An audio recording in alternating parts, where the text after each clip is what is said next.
football, basketball, baseball, and more. Your source for ACC sports is ACC Nation. Available on podcast, streaming radio, and YouTube. Be sure to subscribe. Thanks for letting us join you. This is ACC Nation. Will Ogenin, that guy right there. Yeah. And I'm Jim Quist. Hey, let's talk about basketball. Let's talk about football. We'll throw in some lacrosse as well, some preseason polling. And as a matter of fact, the men started playing today. It's on a Sunday when we're recording this. So I do have one final. The other game was canceled because of nasty weather. Don't blame them. You're not getting me outside of the house very much in the type of weather we've been having lately, but I've got nothing to complain about. You have cold temperatures, so I know what that's like your way, having lived up in that direction. So yeah. It was below 20 degrees for 10 days straight here. Yeah. So I'm passing on that, man. I've had enough of that stuff. I already feel this stuff. I literally feel it. And it's like, no. I part of the reason why I live where I am is to stay the hell away from temperatures like that and nasty weather. What did it do? It followed. Either that or you said it, one or the other. Yeah, belated Christmas present. Yeah, nice of you. I would have just taken some hot chocolate with, maybe a cup. Oh, well. Too bad, right? Yep. Too bad, so sad. Uh-huh. All right. Let's talk about men's basketball first. We'll get into the women's basketball side of things. Then we'll take a look at this new football schedule, which is out. In between that, we're going to talk a little bit about Jason and Megan's new brackets, which are out. And we'll take a quick look at those. And then also somewhere in there, we'll throw in the, as mentioned just a moment ago, the USA Lacrosse Magazine preseason top 20 for college lacrosse. And we'll take a look at where ACC teams stand in that going into the season. First, let's get into what can only be described as some absolutely crazy basketball. But this is ACC, and that's what it's all about. You don't know who's going to win day to day. I mean, is that fair to say? I mean, it almost feels like it's anybody's game walking out on that court. Except for Duke. Duke is inevitable. Everybody else, well. I'll give Duke that. Yeah. They're playing some lights out ball there and finding their way. That's the one thing, Will, I'm noticing. You're watching more basketball than I am, but the games that I'm catching, I have a feeling that teams are doing a couple of different things. I think a couple of teams are stumbling at this point, and which was unexpected. And then there's teams that are sort of picking up and finding their pace and starting to rise. So, we'll talk about these teams. Let's talk about Duke for just a moment. They're ranked number 2 in the AP Top 25. That will change this coming week. Maybe they'll go up. Who knows? But they're definitely doing well with their Q1 wins. They've got 9 wins and only 1 loss. So you can't go wrong there. And in the net, they're 4th. So what are they doing right? Well, and I think what they're doing right is having Cam Boozer on their roster. That helps. I mean, he's just an amazing basketball player, and he's showing like he's going to be like a top 3 pick in June.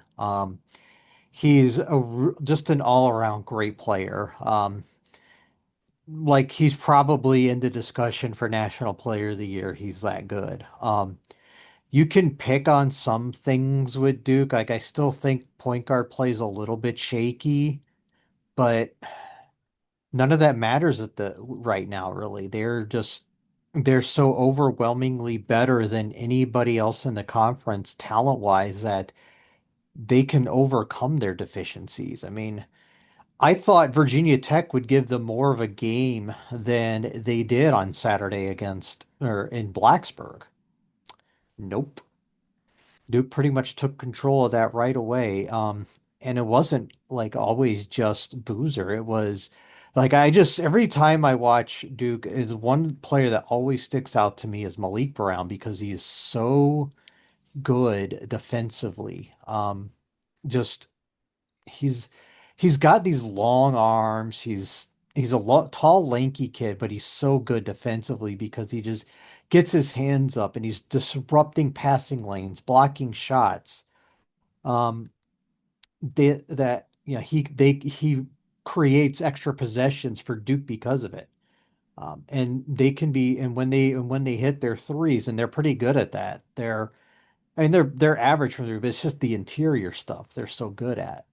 That's what makes them so good. I still think there are if there it's going to take the right type of team to beat them, and quite frankly, that team may be coming up this weekend. We'll see. I would agree with you about Malik. He's one of those guys that is overshadowed by the performance of Boozer. And, the media tends to pick a darling, right? Well, Boozer's the darling. Brown is the guy who is just going out there and getting it done. And not a lot of people are talking about him on a national scale. You'll have people talking about him within the ACC and specifically in North Carolina because they're being exposed to it a lot more. That guy is a key to making that team work. And if for any reason he is not going to be in that game, injury or sickness or whatever fouls out, it does have an impact on Duke and how they perform. So that's a guy to keep an eye Mhm. out too when you're talking about draft wise. His stock is I think for the people who are really good recruiters, Mhm. they're looking at a guy like that and going, yeah, that's the kind of player we want on our team. Yeah, let me just throw this in here too on Duke and what are they? It feels like when they have the ability to just suck the life out of you. And I'm going to use this example of the Louisville game last Monday. Oh yeah, With 2:40 left in the first half, it was 29-28. Duke proceeded to outscore Louisville 54 to 24 the rest of the way. The final 22 plus minutes.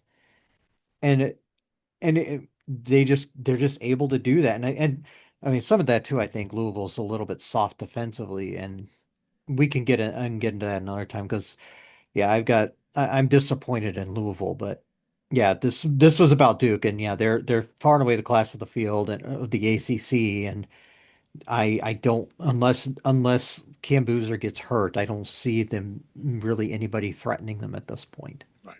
Only one caveat.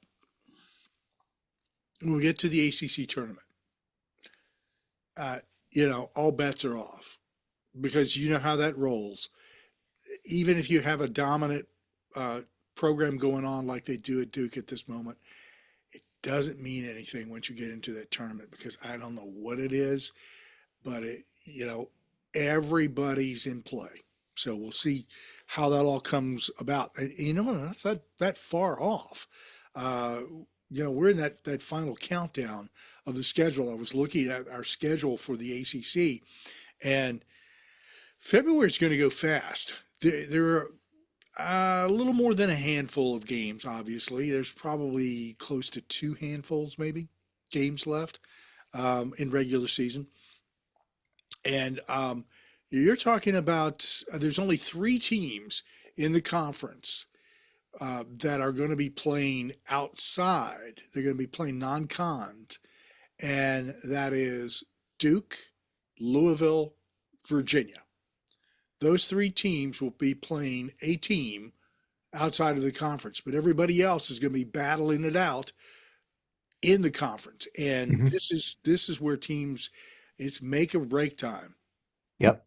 And excuse me, February 21st is the game Jim's referring to. It's Duke and Michigan. I believe that game's at Madison Square Garden. Yeah. No, it's at Capital One. It's Oh, in okay. where is Cap? Or this is in. I think it's in Washington D.C. Cap one should be DC.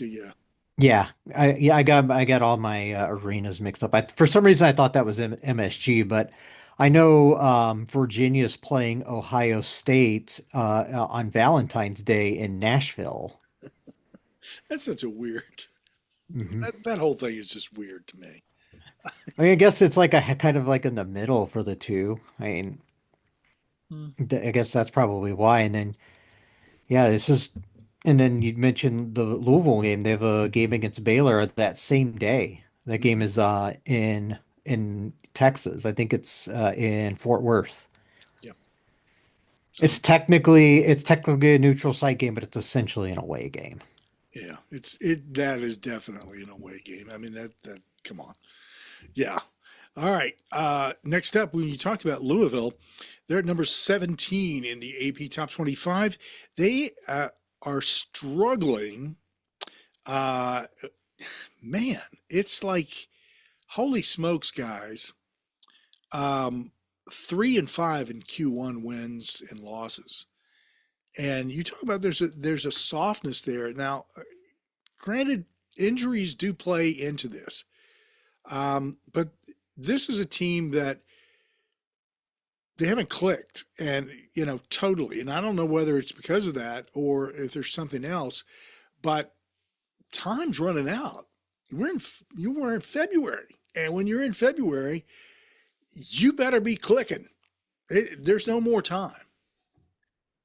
Yeah, we talked about what happened in the game against Duke, but for a while there, it looked like SMU was going to do something similar to them. I know in the game they led for a lot of the first half that SMU they were up 12 or they were up to 19 to 7 at one point in the first half, and they led a lot of the first half, and I think good and into the second half. I think I'm just checking as they Louisville tied it first couple minutes of the second half, but then finally pulled away in the final 14 and a half minutes. But it took them a while to get going. It's they did have Michael Brown and he's back and he absolutely struggled in the Duke game. I think he was something like 1 of 14, something like that against Duke, and he played a lot better against SMU. He was 7 of 14 shooting, had 20 points for the Cardinals. But yeah, they got the win. They knocked out SMU, but they didn't have the most exciting week. I know they shot 10 of 35 from three against SMU, and Ryan Conwell is somebody who's played really, really well for the Cardinals in Brown's absence, was 1 of 11 from three in that game. He absolutely struggled, but again, Brown, now that he's back and healthy, is starting to make a difference for the Cardinals, and I think there's a chance Louisville can be a lot better now, but I think it might take some time to get them clicking, but I still have my concerns with them.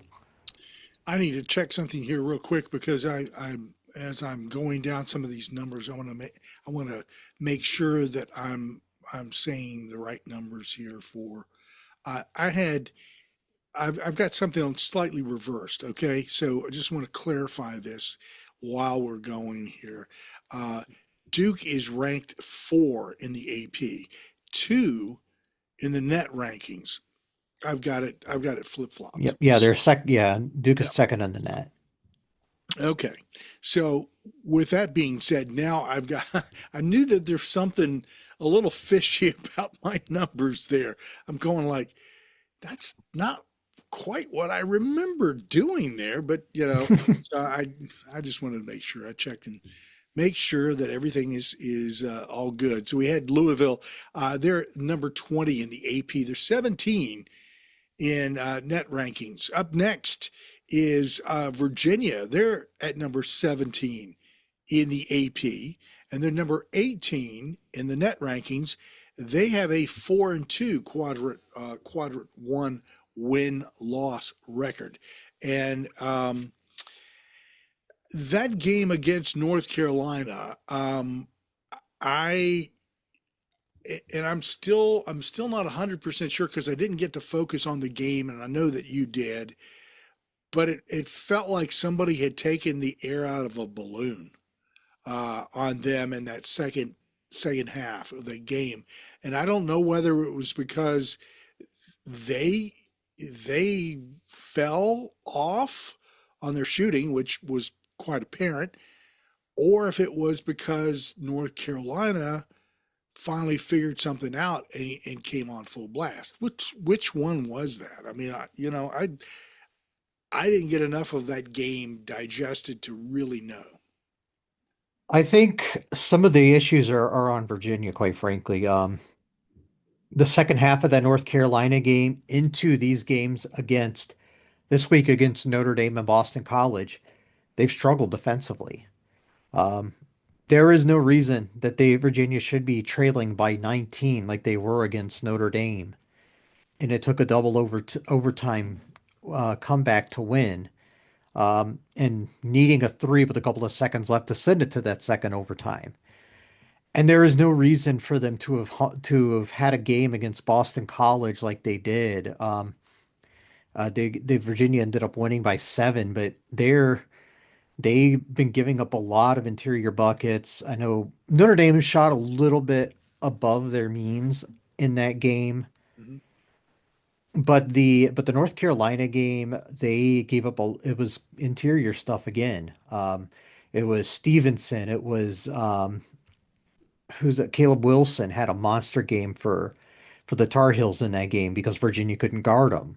Um, and then like in the Boston College game, Donaldson Jr., who has struggled quite a bit. He was really good in the interior. He was 7 of 15 shooting, but all 7 of those buckets were or were twos. Fred Payne as well, 17 points. He was really good inside. And some of this too is kind of Virginia. If you've watched Virginia, they foul a lot. Um, we're used to the Virginia basketball not getting called for much of anything, not fouling much of anything. Oh, believe me, they're getting called for it now. Yeah. They, I'm trying to think back. Second half of the Notre Dame game, I think Notre Dame was in the bonus, like close to the under 16 timeout in the second half because they were just fouling so much. But credit to Virginia, they found a way to win those last 2 games.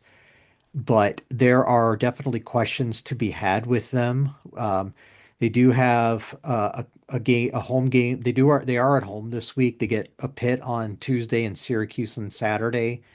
They should win those comfortably if they play to their normal levels, but who knows? I mean, I not so much Pitt. I'm not too terribly worried about Pitt, but Syracuse is, Syracuse has been known to be feisty. So I can see that being a little more competitive than potentially bottom.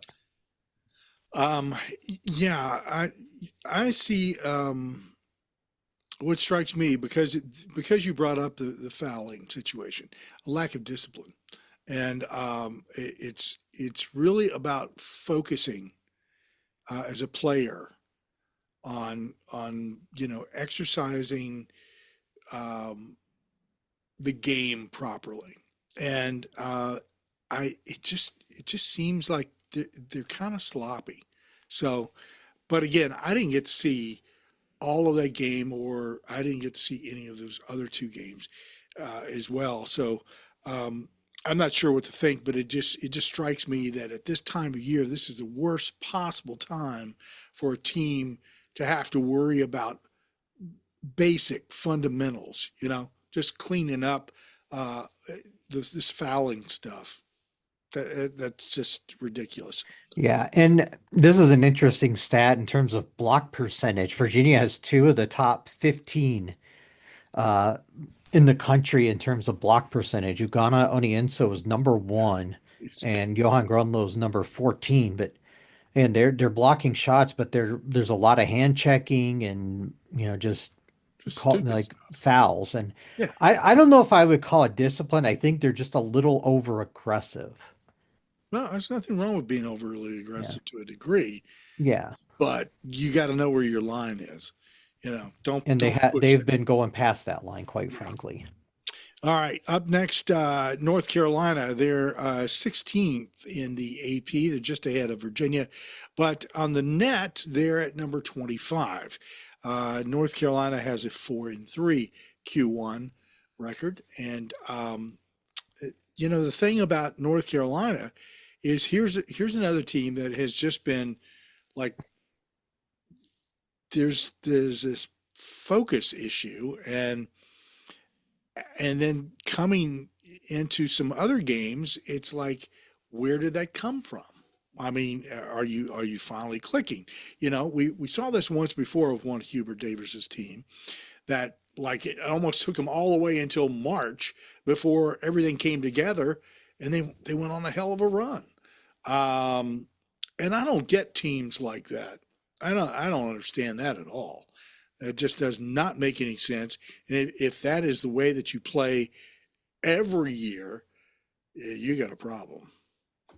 Yeah, the Tar Heels have won three in a row after that struggle West Coast trip where they struggled and lost to Stanford and Cal. But I want to focus on that game against Georgia Tech on Saturday because they turned the ball over just twice in that game. Um, that when you only turn the ball over two times in a game, that shows something. You're doing a really good job of handling the ball. And Caleb Wilson he's an absolute stud. He showed it again in this game. 22 points, 6 boards, 5 assists. Henry Vesar had a 20-point game in this game, but you know, Carolina is, yeah, I don't know what it is with them. I mean, they don't see the thing with them is they don't force a lot of turnovers, but but they also don't turn the ball over a lot either. Usually they're gonna get a shot or you're gonna get a shot with them. But yeah, the Carolina, I feel like, yeah, they're good. They're a good team. They're gonna make the tournament, but I just sometimes I just wonder, especially with that stretch where they lost 3 out of 4 with the SMU losses. Sometimes I just wonder if there's some consistency issues there. Yeah. All right. The other teams that are worth looking at here, let's talk about NC State. They are ranked at 26 in the net rankings. They are at 32 in the AP. Clemson is 31 in the net rankings. They're 22 in the AP. SMU is 34 in the net rankings and 33 in the AP. So let's go with Clemson first because they're the higher ranked team here, even though their net rankings are not superb at this moment. But this is a team that, every year we come back and go, Brad Brownell's got a team that's doing this well. They're 2-3 in Q1s. Yeah, and yeah, I don't know how Brad Burnell keeps doing it, but he's doing it again. 18-4 on the season. He's lost once in the past month and a half. He has he lost at home to NC State on January 20th. That's their only loss in the calendar year 2026 so far. They hadn't lost since the neutral court loss to BYU in early December before that. Um, yeah, they're just taking care of business. They have a pretty good defense. Ken Palm ranks them as in the top 15. They're really good defending the three. I mean, they're okay offensively, but Brad Burnell just knows how to get it done. Yeah, they beat SMU. They have a win over Miami at home. But here's where they're going out next week. They're going out to the West Coast to take on Stanford and Cal, and especially and, we know what Stanford if they can ride um, their stud freshman Emeka or Ibuka Corey, they can beat anybody. Cal, they're playing some of their best ball of the season as far as I'm concerned, and they can absolutely beat them. Let's take a look at the higher ranked, at least the net rankings here. It's NC State at 26. They're just a notch above SMU at 32. Will Wade, a lot of anticipation that this team was going to be something super special. They have stumbled out of the gate, and I don't know. It's like every once in a while you just see this glimmer of hope. They're 2-5 in Q1s right at this moment. If you could tell me what NC State team I was going to get on a given night, then I could tell you what to make of the Wolfpack. I mean, this is what they struggled at Boston College, but then turn around and beat Florida State by 1 billion, and then lost at home to Georgia Tech, then won at Clemson in overtime, struggled to beat Pitt, and then beat Syracuse and Wake this week. I I don't know what to make of them. Like they seem like a good team, but they are subject to some off games, as we mentioned the Georgia Tech game. Now they have a critical stretch right here coming up at SMU, Virginia Tech at home, at Louisville, Miami at home, North Carolina at home, and at Virginia. The month of February is going to be tough for NC State. Um, if they're going to prove to be a tournament team, they're going to have to win, probably four of those for sure. You got to be in a good position to get into the to not have to work so daggone hard in the after the ACC tournament as Yeah. well. And that's critical. Getting in there and being seated properly, and having a shot at showing what you're made out of in order to get a good seed in the NCAA tournament. So let's talk about SMU. They've got a 3-5 Q1 record. They're 34 net and 33 AP. This is a team that, to me, has been a, a bit on the surprising side, and has delivered some decent basketball. Yeah, I look at this team and they have kind of hit the skids a little bit in ACC play. They're 4-4 after starting. They were 12-2 at one point, but they've lost. They're 3-4 in their last 7 games, and granted, those losses are to Clemson, Duke, Virginia, and Louisville. Not terrible losses. Um, and they have a home win over Virginia Tech, who's a bubble team. Like I think a lot of their success goes through Samet Gigatoglu, and I feel like he has struggled a little bit lately. We know Boopy Miller's going to get his. We've seen BJ Edwards have a strong season. Jerome Pierre have a good season, but and the freshman Jaden Toombs has played really well too. But I feel like they need a little bit more, and I feel like we're starting to see SMU turn into what most Andy Enfield teams are, like a team that is like good enough to get in, maybe, but maybe win a game in the tournament. But I don't know. Like I said, we they have a they have NC State at home, but then at Pitt and home for Notre Dame, and then at Syracuse. So they should be able to rack up some wins, and as long as you don't stumble, you should be in good shape. Yeah, and that's a key there. I think it will is that if they stumble anywhere in the remainder of this ACC schedule, um, that's really going to put a dent in their hopes. Um, when it comes to net rankings, Miami 39, Cal 51, Virginia 56. And none of those three teams really have the best quad one win loss record. Miami, the Canes are 2-3. The Bears are 3-4. The Hokies 2-5. Hmm. And I will just say that there is some hope for at least one of the teams, actually two of the teams in that grouping, to make it in to the NCAA tournament, at least according to Jason Carmelo of Hmm. BigUnderdog.com. Um, Uh, and if you have his latest bracket up, Mhm. go ahead and Yeah. run down how he's got that laid out for us. Yeah, I just wanted to point out too, real quick, that Cal did win at Miami on Saturday, which was a huge win for the Golden Bears. And I talked about this on our TikTok page because I feel like Cal's numbers to me are pretty strong. They're ranked 51st in the net, but they have three quad one wins, and they're 4-6 in the first two quads, which isn't bad. Where Miami's 39th in the net, they have fewer quad one wins, and they have a quad three loss. And I'm just kind of curious how that all plays out because I feel like Cal is a team that should be a lot closer. Quite frankly, I think they should be in Mhm. ahead of Miami personally. But as far as the ACC, the seed list, Jason has Duke as a one seed, which isn't a surprise. They're playing some of the best basketball right now.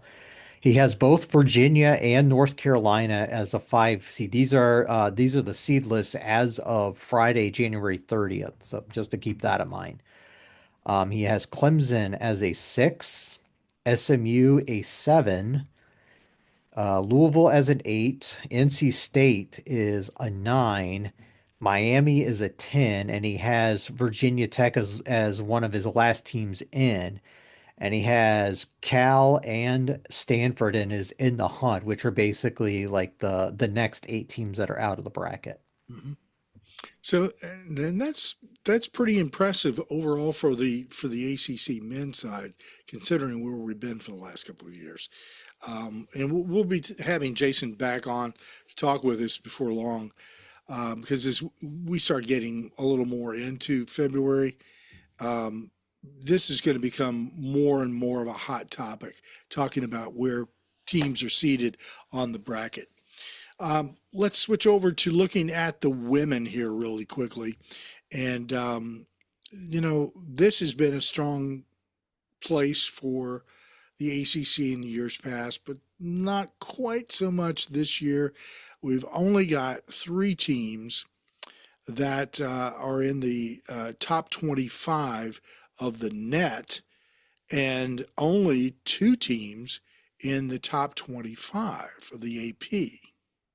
So we'll start out with Louisville, who is net ranked at number 8 and number 7 in the AP top 25. Their Q1 record so far is at 7-3. Yeah, big week for them. They were on the West Coast and handled Stanford 84-66 and then beat Cal on Sunday 71-59. Again, the Cardinals are 21-3 and having an amazing season. Their three losses are to UConn by 13, Kentucky by 10, and South Carolina by 2. There is a and they are I'm pretty sure it's safe to say they're the best team in the ACC. Granted, they are tied for first, and we'll get to that other team in a moment, but yeah, Louisville just feels like the class of the league to me, just based off the way they are playing right now. I agree with that. Up next, and I think you're probably referring to this team at number 14, net ranking number 20 in the AP. That would be Duke with a Q1 record of 4-5. And we should point out too, Jim, that these two teams play on Thursday at Louisville, which should be a fun game. The Blue Devils had a nice week. They won at Miami by 16 and just trounced Wake Forest by 36. Duke has won 13 in a row. Um, they've kind of righted the ship, and we've talked about, they win with defense. They've held three of their last four opponents to under 50 points. I think they've started to figure things out there, and there's a reason they are where they are. All right, we get out of the top 20, 25 rankings in the AP at least. Uh, Still in the top 25 for the net rankings is North Carolina at 22. However, they're 26 in the AP, and their Q1 record is 0-4.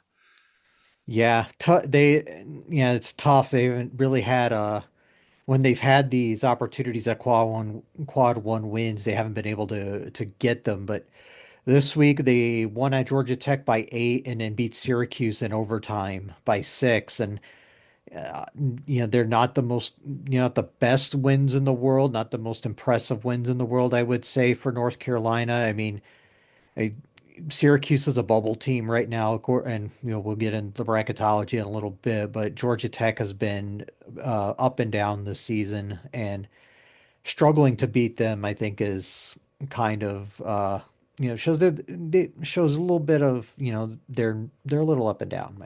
I guess you could say. Yeah.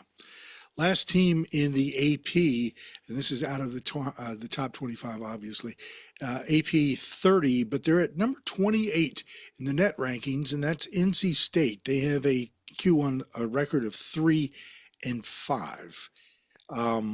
just hanging in there. Yeah, they got a they did not play on. They actually are playing North Carolina on Monday at in Raleigh on ESPN2 for those of you who are interested. Uh, they beat Boston College by 22 on Thursday. Did get a scare from Virginia, ended up beating them in overtime, 78-76. But NC State sitting at 15-6 overall. They're playing some, they'd say they played some pretty good basketball of late. Zoe Brooks having a good season, averaging 16, 5 and 5 for the Wolfpack. Has had a couple of big games, scored 37 in the win over Virginia, 27 against BC. She's playing some of her best basketball right now. Okay, a quick rundown of the rest of the folks who are in the net here. Uh, wouldn't have expected to see this team where they are. Notre Dame is at 31. They have whoa, it's just surprises me to no end. Their Q1 is 2-5. Stanford is at 36. They're 2-5. Virginia, we talked about this numerous times prior to this, number 37, but their Q1 record is 0-3. Clemson is at 38. They're 2-6. Syracuse 40. They're 1-3. Virginia Tech 42, 1-2. Miami 45, 1-7. Cal 54, and they are 0-7 in quad one games. So Yeah, real quick on Notre Dame, I think it's safe to say they're probably one of the most disappointing teams in the country. Just kind of looking at what they've done just in the calendar year 2026, they lost at overtime to Georgia Tech, lost to Duke, but then turned around and beat Boston College, beat UNC, lost by 13 at home to Louisville, but then went to UConn and lost by 38. Granted, UConn is number one, undefeated and all that. yeah. Beat Miami, but then lost to Clemson and Cal, and then turned around and beat Stanford on Sunday. Um, yeah, sitting at 14-8 and in the middle of the ACC is definitely a very disappointing, turning out to be a very disappointing season. But Hannah Hidalgo continues to just show why she's one of the best players in the country. It just feels like she has no help around her. None. It's just like, where is everyone? Which is a real shame. But teams have ups and downs, and that's where they are right now, unfortunately. So let's take a look at the most recent bracketology by Megan Gower over at Her Hoop Stats when it comes down to the women. We've got the top seeds there, UConn, UCLA, South Carolina, and Texas. I don't think any surprise for the most part when you're taking a look at that. But let's take a look at how she's got her bracket laid out here and what teams. And I'll ask you again, do you have this one up on I your do. screen? Okay, I will let So you run with that. So I'm just gonna start a little bit of a reverse. She does have Syracuse and Clemson and the last four in currently slated for playing games. Yeah. The first four out are three ACC teams: Virginia Tech, Virginia, and Miami. Now, Virginia Tech just beat Virginia today on Sunday. They're right there. I think they're going to get. I think they're ultimately going to get in. Virginia, like I've talked about in the past, they just can't get over the hump there. They are sitting at 0-3. They're 1-5 in the first two quadrants, and I don't believe this. Yeah, this didn't count today's game, so they'll be 1-6 in the first two quadrants. All their wins are basically in quads 3 and 4, and I think they're going to fall further and further out. But as far as her her brackets, I'm just going to scan it a little bit here. Um, Stanford as an 8 seed, Duke as a 5 seed, UNC as a 7. Looking at, let's see, NC State as a 6, Louisville as a 2. We talked about the other teams as playing games. Notre Dame is an 8. She has 8 ACC teams in the bracket right now, and Notre Dame is an 8. It feels a little high to me, but yeah. But yeah, I guess if you can, I guess when you get in a do or die situation, you can just go rely on Hannah Hidalgo, I guess. True. Um, i- anyway, Megan's. I hope to have Megan on here before long as well too, and we'll be talking about her bracket. She's updating this now, and as the games really crank up here in February, we'll have a lot better idea as to what teams may or may not be making it. Herhoopstats.com is Yep. where you can find Megan's bracket. Just look for the bracketology, and it's let's see. She's busy covering the #1 and undefeated Yukon Huskies, who today beat Tennessee by 30. So they're just so really the best way to put it is this version of Yukon is looking like past Yukon teams, Oh the yeah. ones from like 10, 15 years ago when they're just absolutely just showing no mercy against anybody and winning games consistently by 30, 40, 50 points. Yeah, they're They're good. doing that again this year. This was posted on January 29th. So Yep, just Thursday. that's the latest from Megan and also from Jason Carmella. And we always appreciate them providing that information and we love it when they come on and we get to talk to them. Um, So I'm just gonna just put this here. This is how good UConn is this season. They have not played a game where the margin has been less than 30 points since December 13th. Yikes. They beat USC by 28. They have a game in here. They beat DePaul 102 to 35. They Hmm. beat Xavier 104 to 39.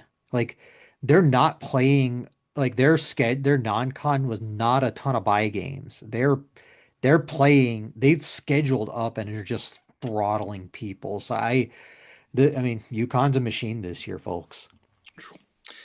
That's a quick look at what's going on with ACC men's and women's basketball. Let's, Will, if we can, we'll take a look very quickly. We're not going to get into depth on this. Just some brief thoughts about the 2026 ACC football schedule was released, and 9 games in conference this season. And there's some interesting additions to this schedule for teams. And we can just start out with Boston College.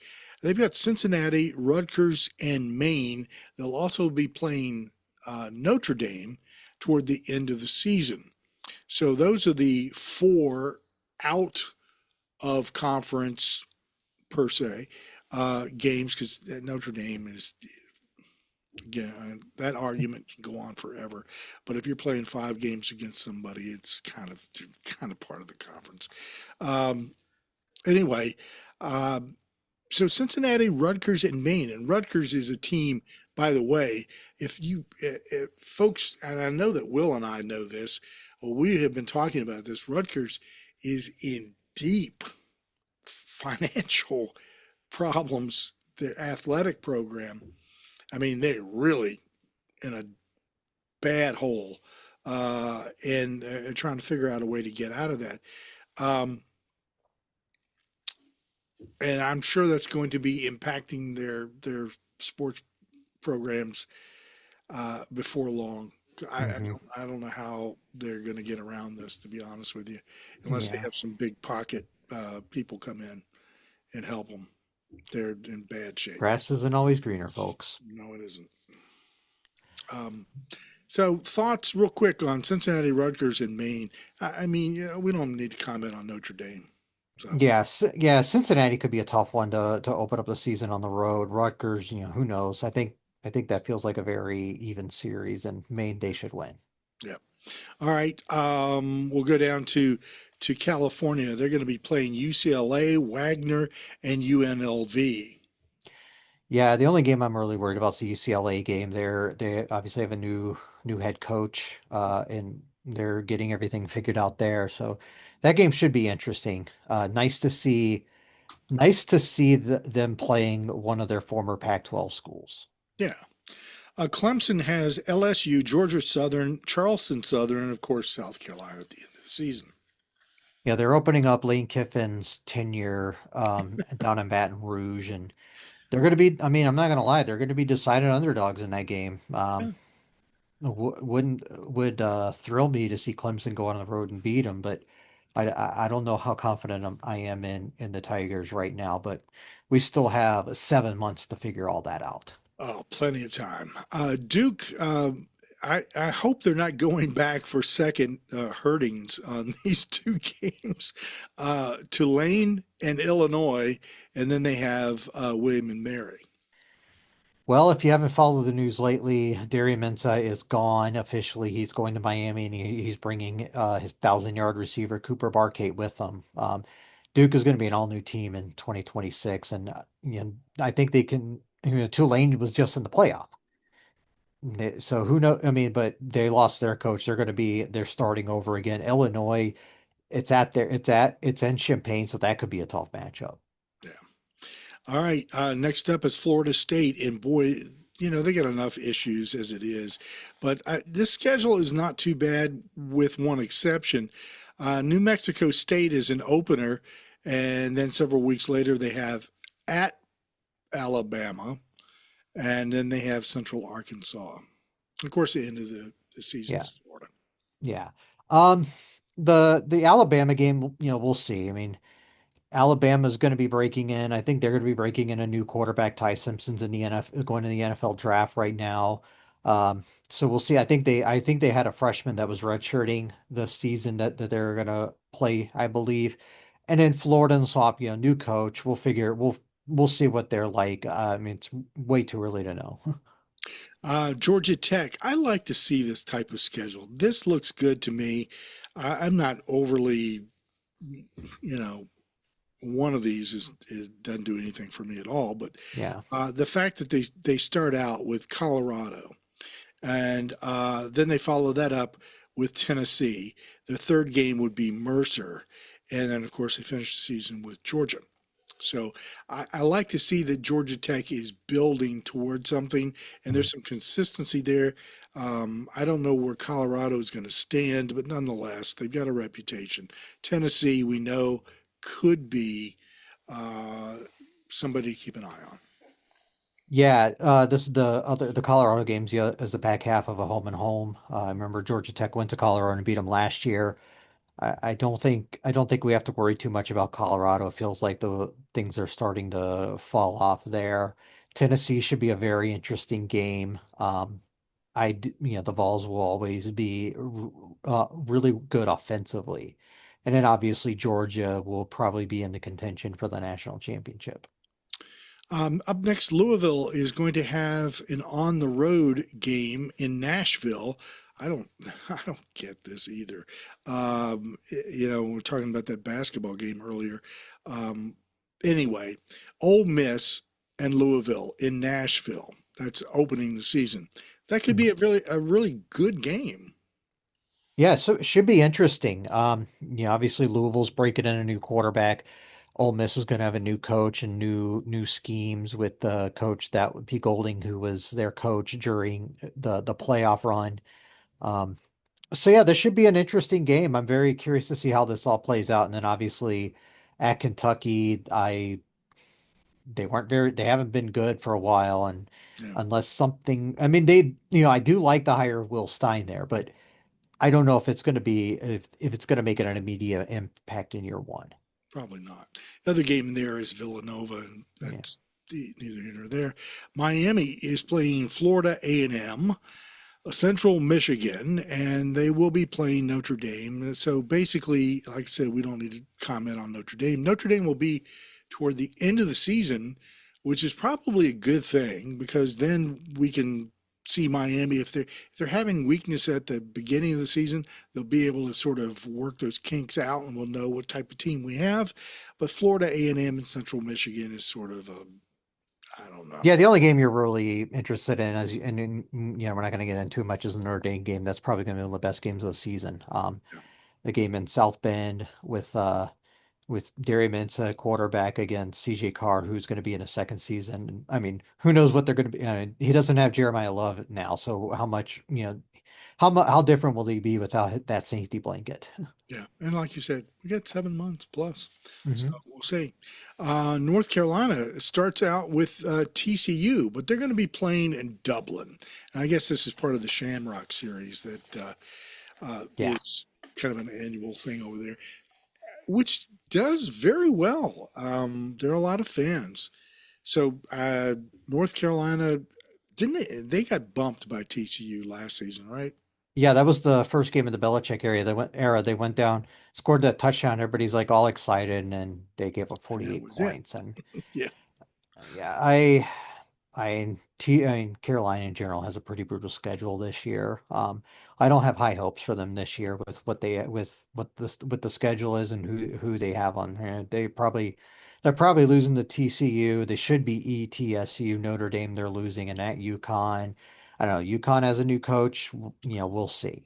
yeah, and as it has been pointed out repeatedly to me that don't underestimate UConn. Um, I will not. Moving forward, this is the game that just baffles me to no end. Um, is NC State and Virginia opening up the season down in Rio in Brazil, and wow, that's why. Okay, whatever. I guess the ACC is big in Rio de Janeiro. But yeah, weird. It's a weird. I don't know why, but cool. We're getting a week zero game in Brazil. I mean, I don't see it much different than playing in Ireland. I honestly don't. But State's other really non-conference game of note is at Vanderbilt on the 19th. That should be interesting because Vanderbilt has a five-star quarterback, that true freshman who I'm assuming is going to start for them. And with Diego Pavia gone, how do they follow that success up? And never underestimate Appy State. Um, Mm. they're on the list. Richmond is there too. I don't know what Richmond has or doesn't have. I know the last couple of seasons they've uh, it kind of dropped off a bit, but in years past, Richmond has put together a pretty um, decent team and is one of those teams that can sneak up on you, sort of like JMU. You know, Hmm. Pitt is playing Miami of Ohio, UCF, and Bucknell.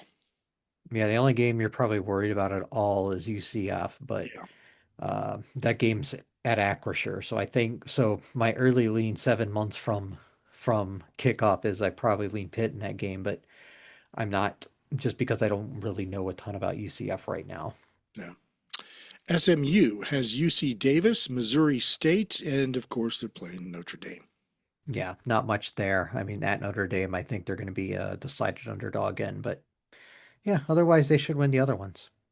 Stanford loves to go out to the islands, man, and you better deliver a win this season, guys, because that did not look good. Hawaii is their opener.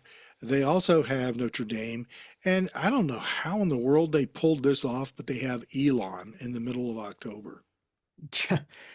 Yeah, opening up the season on the I and the on the Hawaiian Islands again. This or no, this game is actually at home. I take that back because they played at Hawaii last year and lost at they lost on a game-winning field goal. But they got Hawaii this year. Again, they'll lose at Notre Dame most likely, and Elon they should win. Yeah. Syracuse has New Hampshire, Yukon, and of course Notre Dame is their Yeah. last game of the season. Yeah, that's weird. They're ending the season with Notre Dame, but yeah, at UConn, again, who knows? They said they have a new coach. And they had a stud quarterback and a stud receiver who are gone too. So I think I could see UConn being down a little bit this year, and I could see if Syracuse, gets the quarterback situation figured out, basically needing a healthy. I believe Angeli should be back. So if he's healthy, I think they'll win. That would be nice to see. I just want to point out something here. We're in the Virginia schedule now. That NC State game down in Brazil, they have an asterisk beside it, denotes ACC game because there was confusion over it being a non-conference game last season. So they want you to know it is a conference game this season. Virginia has a weird mix here. Norfolk State, um, West Virginia is going to be played in Charlotte, and Delaware rounds out September's schedule. Um, the Delaware game uh, could be an interesting sort of a matchup, but the West Virginia game is the one you really want to watch. Yeah, Virginia has four true road games this season. They have two neutral site games, the one against NC State down in Rio, and then this one against West Virginia and Charlotte. And West Virginia they brought in something like 50 something new players last season. Like I think they were transfer portal, but they overhauled that roster and it wasn't very good. And they're gonna have I don't know what their prognosis is for this year, but I can't imagine it's gonna be a whole lot better. The Who's have done pretty well in the portal and have played and I think have a chance to get back to a bowl again this year. So yeah, a pretty light schedule for the Who's, all things considered. Meanwhile, in Blacksburg at Virginia Tech, Coach Franklin has caught some of that early heat for getting rid of. I don't know that he got rid of them, but got rid of JMU as the opener and replaced them with VMI.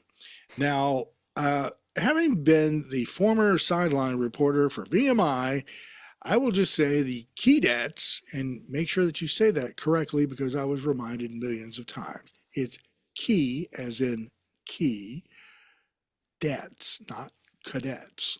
Okay.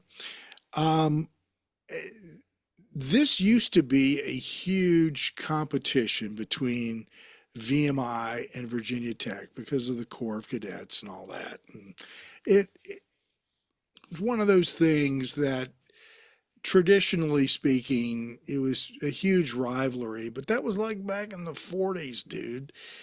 Now, VMI, it's a tune-up Yeah. at best, and and I thoroughly appreciate the fact that the kids that play on that team, they give it their all. I have seen it, and they just get brutalized by some big teams. Yeah. This is, I think this is just a good way to start out Yeah. and you know notch a win for Tech and kind of go from there. Yeah. And hopefully work out the kinks before they meet up with Old Dominion, who potentially could be the JMUer, but at week two. And then they have Maryland, and there's that's whatever. I mean, yeah, the Old Dominion beat Virginia Tech last year, but that was last year. This is That was this year. I last think they year. should win this game. But at Maryland, September, Maryland is like one of the greatest teams of all time. If you get them in September, but no, I honestly I I'm think sorry. I'm gonna laugh. it, Anything it to do with Maryland and football. well, yeah, but for whatever reason, Maryland is like the greatest team ever in September, but once the calendar turns to October 1st, they turned into a pumpkin. So, Yep.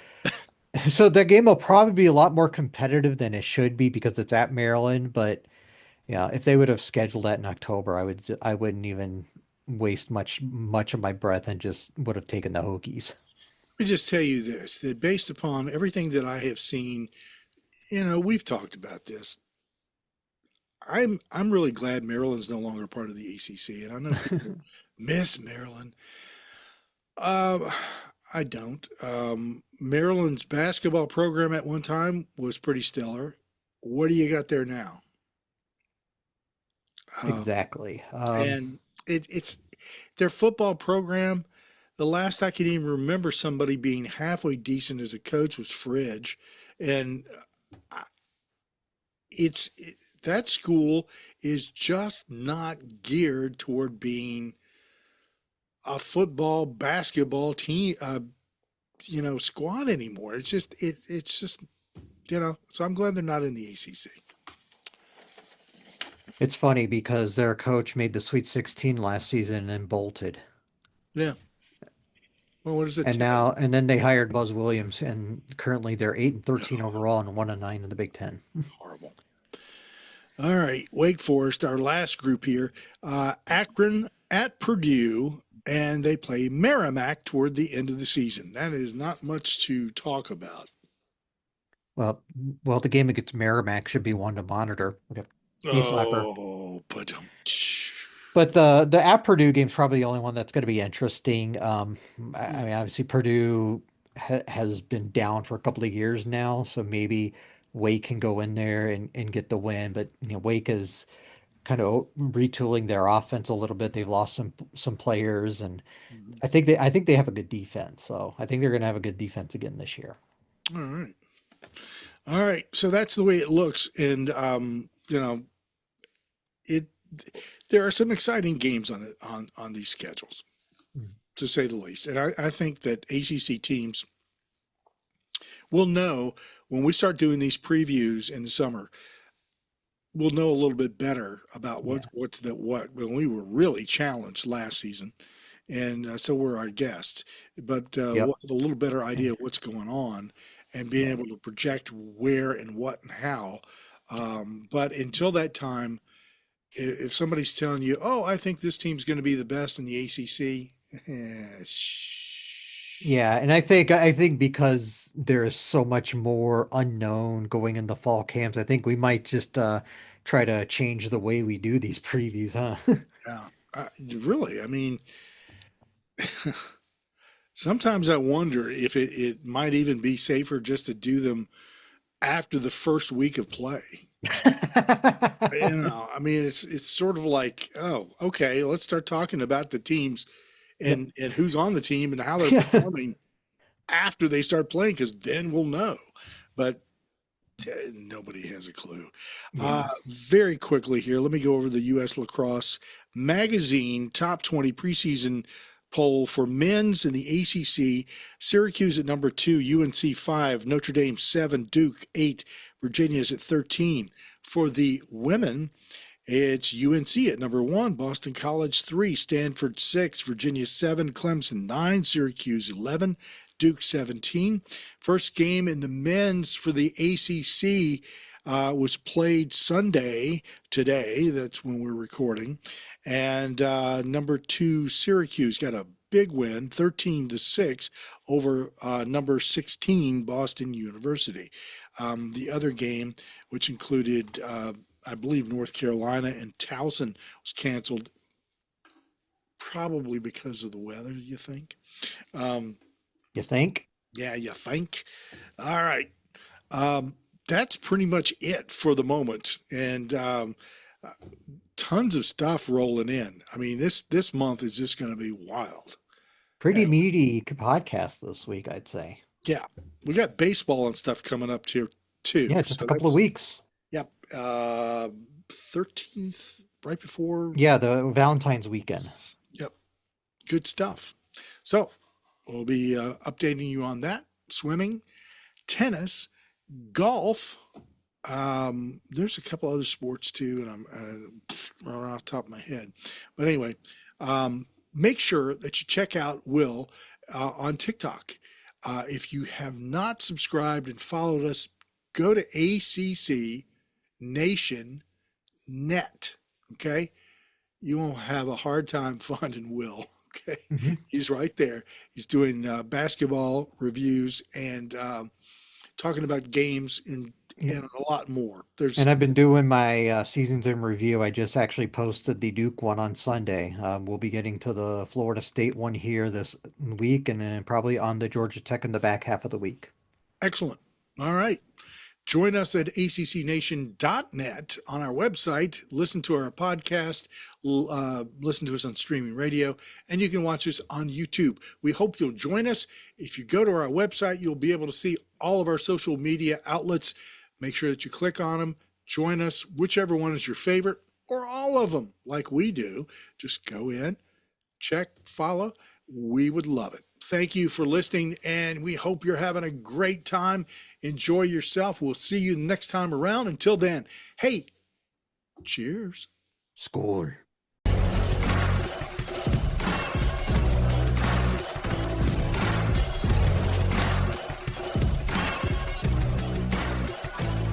Your source for ACC sports is ACCNation.net. Follow us on Instagram, TikTok, X, YouTube, Facebook, Reddit, and Blue Sky. For more content, be sure to subscribe.